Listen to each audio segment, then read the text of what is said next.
அதிசயங்கள் செய்கிறவர் நம் அருகில் இருக்கிறார்.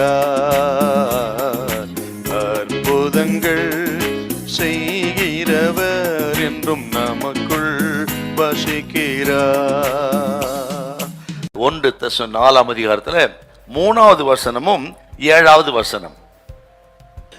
நீங்கள் பரிசுத்தமுள்ளவர்களாக வேண்டும் என்பதே தேவனுடைய சித்தமாய் இருக்கிறது.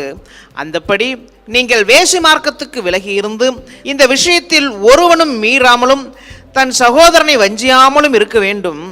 முன்னமே நாங்கள் உங்களுக்கு சொல்லி சாட்சியாக எச்சரித்தபடியே இப்படிப்பட்ட விஷயங்கள் எல்லாவற்றையும் குறித்து கர்த்தர் நீதியை சரிகட்டுகிறவராய் இருக்கிறார்.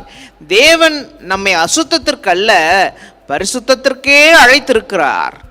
தீமோத்தேயு தெசலோனிக்கே பட்டிருந்து வருகிறார். வந்த உடனே தீமோத்தேயு ஒரு விஷயத்தை சொல்றாருங்க தெசலோனிக்கே சபையை குறித்து.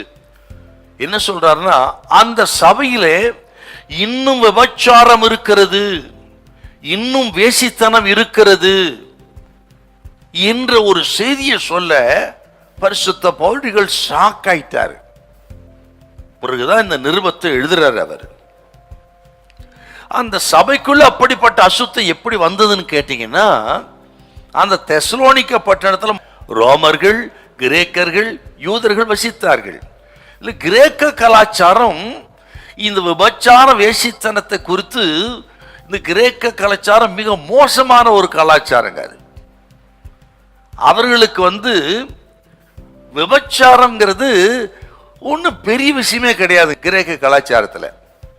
அப்படிப்பட்ட ஒரு அசுத்தத்திலே கிடந்த அந்த தெசலோனிக்கே பட்டணத்திலே தான் அந்த கலாச்சாரம் சபைக்குள்ளே வந்ததுனால தான் இப்போ அதை கேள்விப்பட்ட பரிசுத்த பவுல் சபைக்கு அதை எழுதுறாருங்க.